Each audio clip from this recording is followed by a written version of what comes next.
Hey, so we're returning to our prompt. Why are we doing that? Well, when you have an actual prompt or instructions for a writing assignment or a writing activity when you're at work, you want to continually return to those instructions to help guide what you do. So remember, this one is an academic essay, but you also have to do some research, right? The prompt said that you have to be informed, you have to do independent research.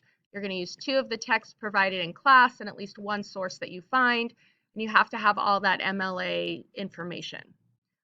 So if we're going to do research, we have to really make sure that we are finding relevant resources and resources that are appropriate for our purpose. So how do you do that? You use the CRAP test. I know you learned about this freshman year, so let's just review it. C stands for currency. Was it written in the last few years? Especially since we're talking about a science topic, you don't want something that's 20 years old or 25 years old. You really want something in the last 5 to 7 years. Now, some critique articles might be okay if they're 10 years old, but for the most part, you want something in the last 5 to 7 years. R is for relevancy.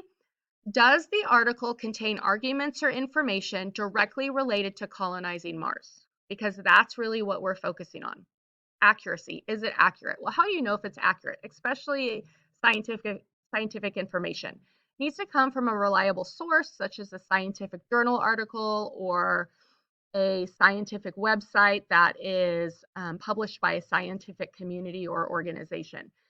Now, it doesn't just have to be from a scientific website or from scientific organization.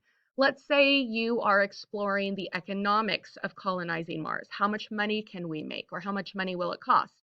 Then you might look at a business website, or an economist might be an appropriate person to listen to or believe.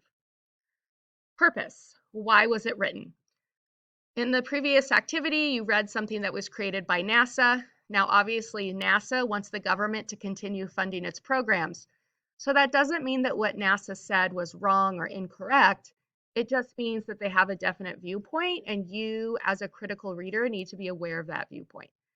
Now, if you come across an article that is a joke or was meant simply for entertainment, it might be good to bring up some creative ideas, but it may not be something you want to quote for factual.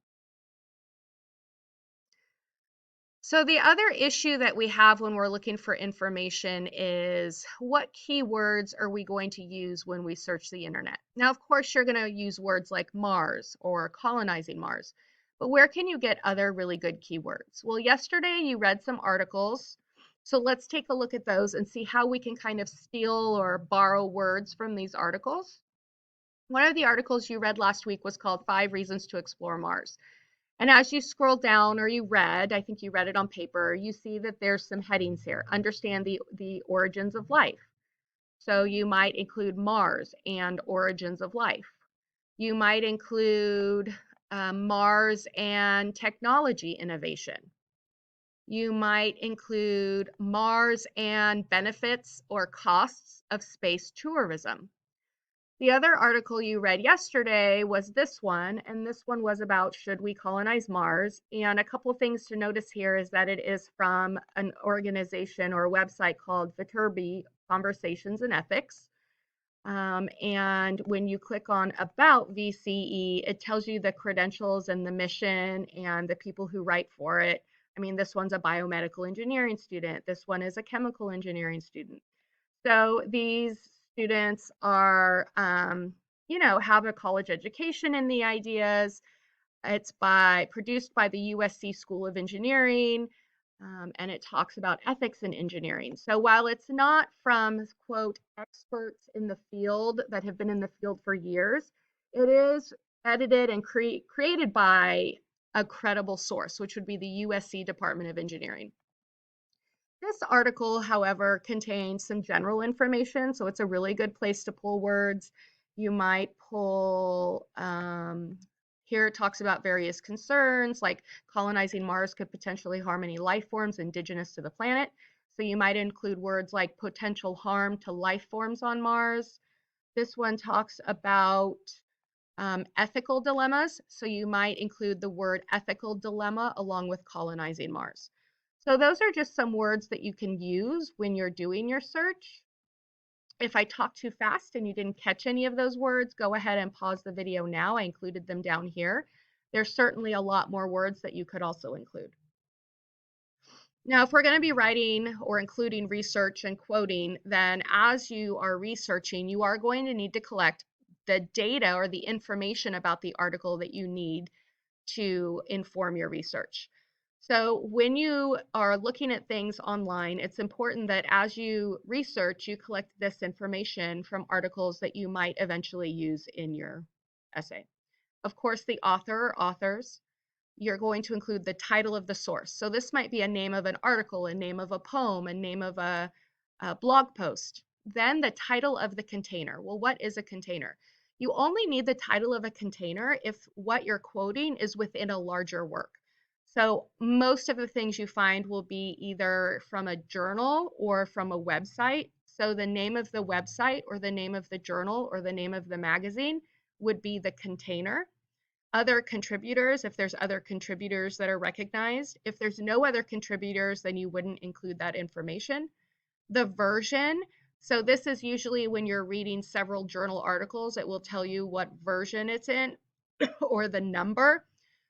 Most likely you won't be including version numbers or version or numbers because you're probably mostly going to be finding information on websites. So you could potentially not write down any versions or numbers.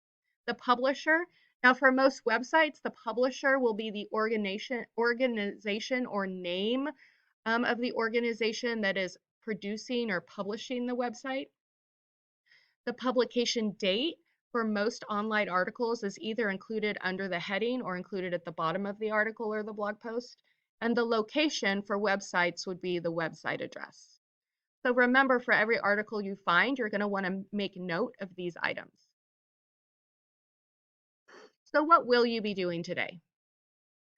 Essentially, you're going to be using those keywords to find resources and articles about colonizing Mars. Remember, you're going to want to find articles for both to inform you. The minimum you have to find a minimum of 2 articles. When you find those articles that you think are going to be beneficial to you, the first thing you're going to want to do is write down that MLA information. Then you're going to write a 1 or 2 sentence summary. What argument does this document make about colonizing Mars? Because when you introduce the article, you're going to want to basically summarize the article's like intent and what argument it makes before you provide specific evidence. You're also going to want to include key facts or details that you may want to quote. Now, if you do this now, it prevents you from going back to the article and having to find those details later. Remember, you're not going to be quoting the whole article.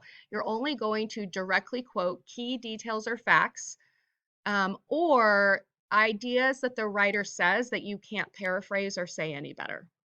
And you're going to do at least 2 of those. If you have time after finding the first 2 articles, I highly suggest that you go ahead and keep researching and look for more.